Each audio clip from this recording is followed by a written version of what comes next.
বৃষ্টির দিনেও স্মার্টলি সংসারের সমস্ত কাজ করাটাই হচ্ছে একজন স্মার্ট গৃহিণীর পরিচয়। তো চলো আজকের ভিডিওটা এখান থেকে স্টার্ট করছি। আশা করছি আজকের ভিডিওটাও তোমাদের প্রত্যেক দিনের মতো খুবই ভালো লাগবে। Hello everyone, good morning, welcome back to my channel. আশা করছি সকলেই খুব ভালো আছো। বীরভূম জেলার ছোট্ট একটা শহর থেকে আমি সুধা আবারও চলে এসেছি নতুন দিনে নতুন আরও একটা ব্লগ নিয়ে। তো গোটা ব্লগটা জুড়ে সাথেই থাকো আমার। আশা রাখছি আজকের ব্লগটাও তোমাদের প্রত্যেকের খুবই ভালো লাগবে। আজকে হচ্ছে মঙ্গলবার, আমি কিন্তু মাঝে একদিন ব্লগ দিইনি। তো দেখো, ব্লগ দিইনি এই কারণেই, সেটা হচ্ছে কি বাড়িতে অনেক লোকজন ছিল আর তার সঙ্গে শরীরটাও আমার খুব একটা ভালো চলছে না, সেই কারণে আমি একদিন ব্লগটা দিইনি। তো ব্লগটা হচ্ছে মঙ্গলবারের। এখানে দেখতেই পাচ্ছ সকালে ফার্স্ট মর্নিং একদম কিন্তু ফ্রেশ হয়ে নিয়েছি। ঘর বারান্দা সমস্ত কিছু ঝাঁট ইতিমধ্যে কমপ্লিট করেছি আর বিছানাটা ওইদিকে গুটিয়ে এখন চাটা খেতে বসেছি। তবে বলে রাখি, এখন কিন্তু আমাদের এদিকে বৃষ্টি চলছে। আশা করছি অনেকের দিকেই বৃষ্টিটা চলছে। তো দেখো, নিম্নচাপ কিন্তু মনে হচ্ছে লেগে গেছে। ওই যে কিছুদিন আগে বলছিলাম এত রোদ, কিন্তু মনে হচ্ছে এখন কিন্তু দেখো আকাশটা শুনতে পেয়েছে, ওই জন্য দেখো ঝরঝর করে কাঁদছে বদনাম শুনে, তাই না? তো দেখো, দেখতেই পাচ্ছ এদিকে কিন্তু বৃষ্টির মধ্যেও বসে বসে এইদিকে সংসারে কাজও করতে হবে। পুজোর বাসনগুলোকে বের করে নিয়েছি, পুজোর বাসনগুলোকে ধুয়ে নিই। আর দেখো, বৃষ্টির মধ্যে ভিজতে কিন্তু স্নানের আগে ভালো লাগে, স্নানের পর কিন্তু একেবারে ভালো লাগে না। তাই বাইরে যত কাজ আছে সেগুলোকে কিন্তু স্নানের আগেই সেরে ফেলবো। আর মাঝে সাঝে যদি উঠানে বাসন টাসন নামাতে বা টুকটাক আর কি বাসন ধোয়ার থাকে তো সেগুলো বেসিনের মধ্যে ধুয়ে নেব। আপাতত চলো পুজোর বাসনটা বাইরে ধুয়ে ফেলি।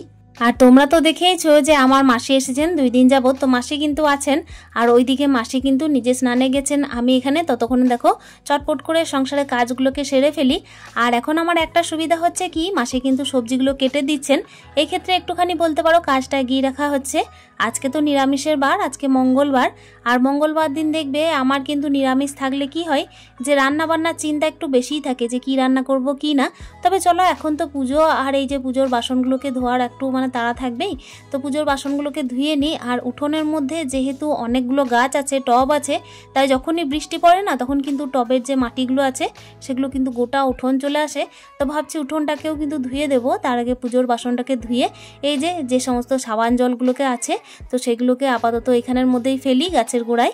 তো গাছের গোড়ায় ফেলার পরে একেবারে দেখো পুজোর বাসনগুলোকে ধুয়ে নিয়ে এদিকে কিন্তু আমি পুজোর বাসনগুলোকে ঘরের মধ্যে এমনি উপুর করে দিয়ে এসেছিলাম। আর দেখো, এখানে যে উঠোনের মধ্যে আমি পরিষ্কার করছি, ভেবো না যে কাদা নেই, প্রচুর পরিমাণের কাদা আছে। একবার কিন্তু জল ঢালা হয়েছে। আবার কি হয় জানো তো, যে কাদাগুলো পরিষ্কার করি সেগুলো কিন্তু চটি দিয়ে চলে আসে। বৃষ্টি পড়লে আমাদের বাড়িতে একটাই অসুবিধা হয় কি, যে যেহেতু আমাদের উঠোনটা একেবারে ছোট আর যেই মানুষগুলো আর কি বাইরে থেকে ভেতরে আসেন তারা কিন্তু চটি পরেই উঠোনের মধ্যে চটিগুলোকে রাখেন, তার সঙ্গে কাদাগুলোকেও সঙ্গে করে নিয়ে আসেন। আর কাদা দেখবে ঘরের সামনে হওয়া মানেই হচ্ছে এই বৃষ্টির সময় একটা প্যাচপ্যাচানি ভাব আর ঘরটাকে নোংরা করা। ঘরের সামনে যদি কাদা থাকে না, চটির কাদাগুলো কিন্তু খুব বিরক্তিকর লাগে দেখতে, তাই না বলো? কিন্তু কি করব বলো, সারাদিনের মধ্যে যদি কাদা হতেই থাকে তাই বলে কি উঠোনটা পরিষ্কার করব না? সেটাও তো হয় না। তো ওই কারণে স্মার্টলি সংসারে কাজগুলো করতে থাকি সারাদিন, তারপর পরে যেটা হবে সেটা কিন্তু দেখা যাবে। উঠোনটা দেখতেই পাচ্ছ এদিকে চকচকে করে কিন্তু আমি ধুয়ে নিয়েছি একদম। কিন্তু এই যে নোংরাগুলোকে ওই পাশ দিয়ে যে ড্রেনে জল বের হয় তো সেই দিকে কিন্তু আমি পার করে দেবো। তারপর এদিকে স্নান টান সেরে একেবারে পুজো সেরে তারপর তোমাদের সাথে দেখা করছি। একেবারে দেখো ব্রেকফাস্ট নিয়ে চলে এসেছি, মুড়ি, আলু ভাজা আর মিষ্টি। তো এই দিয়ে কিন্তু আমরা আজকের ব্রেকফাস্টটা সেরেছি। ছেলে কিন্তু খেয়েছে চিড়ে। আর এখন দেখো এই যে মশলা করে নিচ্ছি, মশলা হচ্ছে কি আদা, জিরে আর লঙ্কা। আর ওই দিকে আমি একটুখানি আলুর দম চাপিয়েছি। আর আমি আজকে ঠিক করেছি যে একটুখানি পোলাও করব, দেখা যাক। সিদ্ধান্তটা কিন্তু আমি নিইনি, আমার ছেলে বলেছে মা আজকে নিরামিষের বার যখন, তখন আজকে একটুখানি পোলাও আর আলুর দম করো। আসলে আমার ছেলে হলুদ পোলাও খেতে খুবই ভালোবাসে, তবে পোলাওয়ের মধ্যে কোনো রকমের কোনো কাজু কিশমিশ কিচ্ছু চলবে না, এইটাই কিন্তু ওর স্বভাব।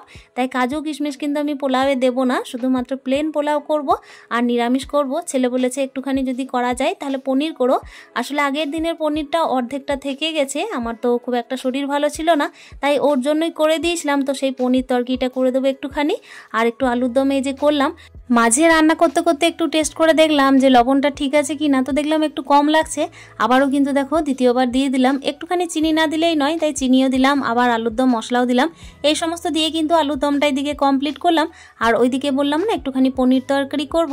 তো জানো তো কি হয়েছিল পনির তরকারি করার সময়, বলতেও হয়তো লজ্জা করছে যে পনিরটা না আমি এই যে ভাজতে দিয়েছিলাম, আমি জানো তো ভাজতে দেওয়ার পরে আঁচটাকে এমনিই রেখে চলে গেছিলাম, মাসির সঙ্গে কথা বলতে। সেই টাইমে কি হয়েছিল, মাসি না একটা সিনেমা দেখছিলেন, তো ওইটাই একটা আমার ভুল হয়েছে, যে সিনেমাটা কিন্তু হাস্যকর ছিল, তাই হাসতে হাসতে কিন্তু পনিরটা তলায় দেখলাম ধরে গেছে। তবে পনিরটা যে ধরে গেছিলো মানে টেস্ট হয়নি তা না, সত্যি কথা বলতে টেস্টও হয়েছিল। তো দেখো এখানে না বাইরে এসেছিলাম একটু বাসনটা রাখতে, দেখছি আবারও সেই সেম বৃষ্টি হচ্ছে। তো যাই হোক, মনে হচ্ছে নিম্নচাপ। ইতিমধ্যে কিন্তু আমি এখানে যে পোলাওয়ের জন্য ম্যারিনেট করে রেখে গেছিলাম পোলাওয়ের চালটা, তো সেটাকেই একটুখানি নেড়ে চেড়ে ভাবলাম হাওয়ার মধ্যে দিয়ে আসি।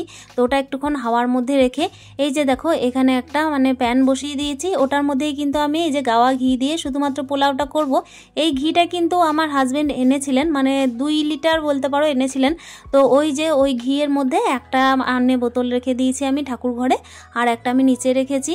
এখানে কিন্তু পোলাওয়ের মধ্যে আমি ভাবলাম যে একটুখানি কাজু কিশমিশ দেবো, কিন্তু যেহেতু ছেলের পছন্দের নয় সেই কারণে দিলাম না। এমনি জাস্ট গরম মশলা দিয়ে আর একটু লবণ হলুদ আর এই সমস্ত দিয়েই কিন্তু শুধুমাত্র পোলাওটা একটা সিম্পল ওয়েতে করছিলাম।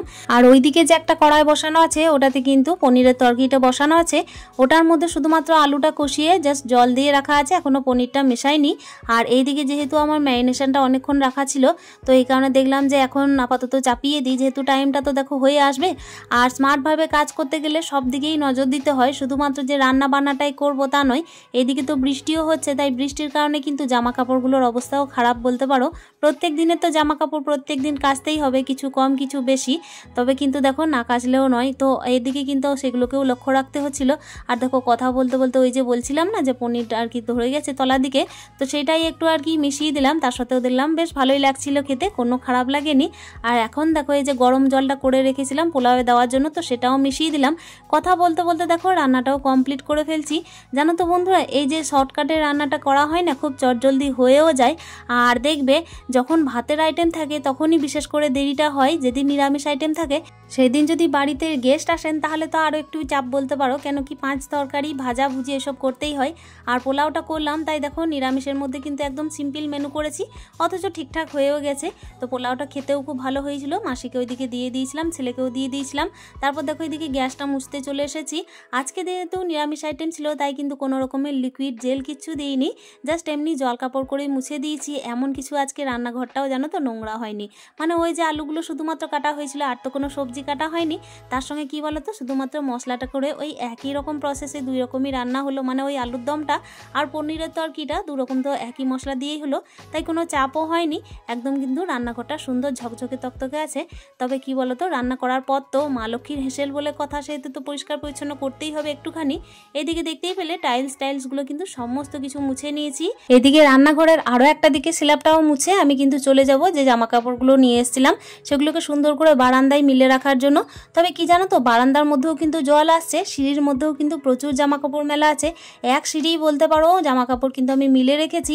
আর এইখানে দেখো এই যে টুকিটাকি কি বলো তো শাড়িগুলোকে গামছাগুলোকে দিয়েছি, সেগুলো কিন্তু প্রত্যেক দিনের ইউজ করার। ছেলের কাপড়গুলোকে কিন্তু সিঁড়ির মধ্যেই মিলেছি, জানি না কতক্ষণে শুকাবে। আপাতত জলটা যতক্ষণে ঝরে যায় তারপর যদি ফেনে দিই তাহলেও তো চলবে, তা না হলে কিন্তু বলো তো একটা কেমন ধরনের দুর্গন্ধ ওঠে। তাই চেষ্টা তো করলাম যতটা পারা যায় ততটা মানে ভালোভাবে আর কি জামা কাপড়গুলোকে মিলে রাখার। কতক্ষণে শুকাবে বর্ষাকালে তো কোনো গ্যারেন্টি নেই, তবে কি বলতো স্মার্টলি যদি সংসারের সব দিক দেখতে হয় তাহলে কিন্তু জামা কাপড়গুলোকেও খেয়াল রাখতে হবে, কেন কি জামা কাপড় ছাড়া কিন্তু দেখো প্রত্যেক দিনের ইউজেবল যে কাপড়গুলো থাকে না সেগুলো কিন্তু দিন দিন নতুনভাবে বের করা খুবই অসুবিধা, তাই না? এখন দেখতেই পাচ্ছ আমি কিন্তু সন্ধ্যের টাইমে এসেছি ফিরে, সন্ধ্যে টন্ধে দিয়ে সংসারের সমস্ত কাজ করেছি, সবই করেছি। তবে সন্ধ্যে দিতে কিন্তু বাইরে যেতে পারিনি, যেহেতু ঝিরিঝিরি বৃষ্টি পড়তেই আছে। আর আমাদের এখানে তো অনেকগুলো দেখেছো মন্দির আছে, তো সেগুলোতে কিন্তু সন্ধে দিতে যেতেই হয়। বিকালের ঝাঁট টাট কমপ্লিট করে একেবারে সন্ধে দিয়ে এখন দেখো চলে এসেছি আমার পেয়ারা কাটতে। মাসিকে জিজ্ঞেস করলাম যে একটু চা খাবে, তো মাসি বলছে যে আমি বিকাল টাইমে কোনো চা খাই না, একদম সকালেই এক টাইম খাই। তাই ভাবলাম ঠিক আছে, ফলগুলো তো রাখাই আছে, তাহলে দুজন বসে না হয় একটুখানি বিট লবণ দিয়ে আমার পেয়ারাটাকে বসে বসে দুজনে এনজয় করি।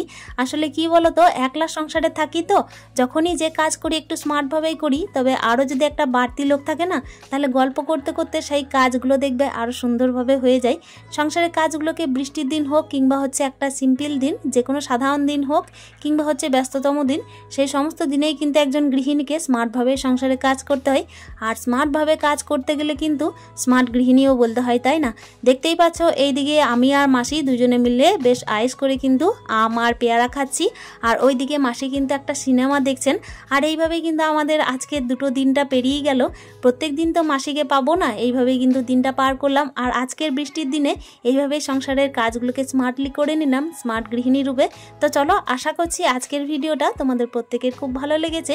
যদি ভালো লেগেছে তাহলে একটা সুন্দর কমেন্টের মাধ্যমে জানানোর চেষ্টা করবে। দেখা করছি তোমাদের প্রত্যেকের সাথে অন্য দিনের অন্য আরও একটা ভিডিও নিয়ে। ততক্ষণের জন্য তোমরা প্রত্যেকেই ভালো থেকো, সুস্থ থেকো। দেখা করছি অন্য দিনের ভিডিওতে। স্টে হ্যাপি, হ্যাপি মন, টাটা।